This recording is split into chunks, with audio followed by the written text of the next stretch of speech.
श्रीराम समर्थ.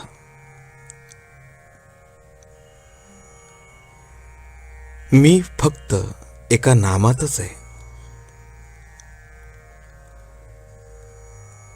मनुष्य कितीही मोठा असला, उत्तम पुराण आणि प्रवचन सांगणारा जरी असला, तरी तो जर नामात राहत नसेल किंवा त्याच्या संगतीत परमेश्वराचे प्रेम लागत नसेल, तर तो कदापिही संत म्हणून समजला जाणार नाही. संतांचे नातेवाईक संत असतातच असे नव्हे. आपण नोकरी केली तर आपला मुलगा नोकरी करीलच असे काही नाही. तसेच जो भगवंताचा आहे त्याचा मुलगा भगवंताचा असेलच असे नाही. संत जरी झाला तरी त्याने चार माणसांसारखेच वागावे. काहीतरी वागणे हे संताचे वागणे नव्हे. अत्यंत निर्भयता हा संतांचा पहिला गुण होय.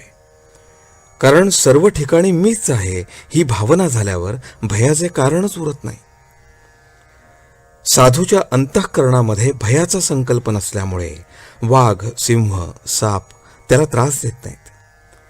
अगदी जंगली वाघाकडे देखील निर्भयतेने नजर केली तर तो अंगावर येत नाही. शिवाय साधूंच्या शुद्ध अंतःकरणाचाही त्याच्यावर परिणाम होतो. अशा रीतीने संतांच्या अंतःकरणाची प्राणीमात्रांना सुद्धा जाणीव असते. अशा संतांचा सहवास मिळणे ही फार भाग्याची गोष्ट आहे. परमेश्वराचे प्रेम लागणे किंवा मुखात सतत नाम येणे हेच संतांच्या संगतीत राहून साधायचे असते. संतांची अखंड संगत नामानेच ठेवता येईल. जिथे नाम आहे तिथे संतांचा सहवास आहे. तुकाराम महाराजांसारखे संत सुद्धा देवापाशी मागताना तुझा विसर न पडावा हेच मागतात. तसेच रामदास स्वामी देवाला म्हणतात, तुझा योग म्हणजे तुझा सहवास मला नित्य घडू देत. योग असणे म्हणजे दुसरे काही नसून मन जेव्हा अनुसंधानापासून अलिप्त होऊन इतर विचारात भरकटते तेव्हा त्याला आवरून परत अनुसंधानात लावणे हीच योग शक्ती. हुकूम कितीही कडक असे नका, पण त्याच्या खाली जर सही नसेल तर त्या हुकुमाला महत्व नाही. साहेबाच्या सहीच्या कागदाला महत्व आहे. नाम हे सर्व साधनात सही सारखे आहे.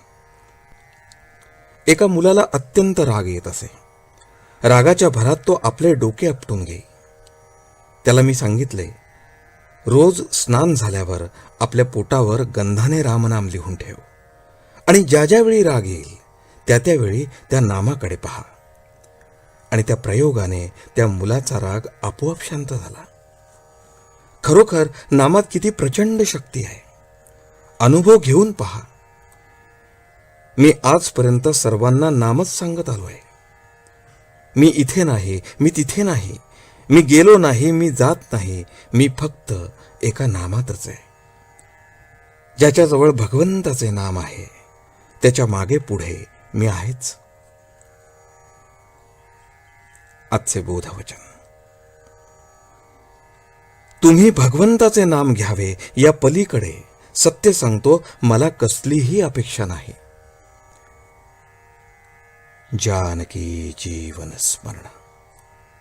जय जय राम.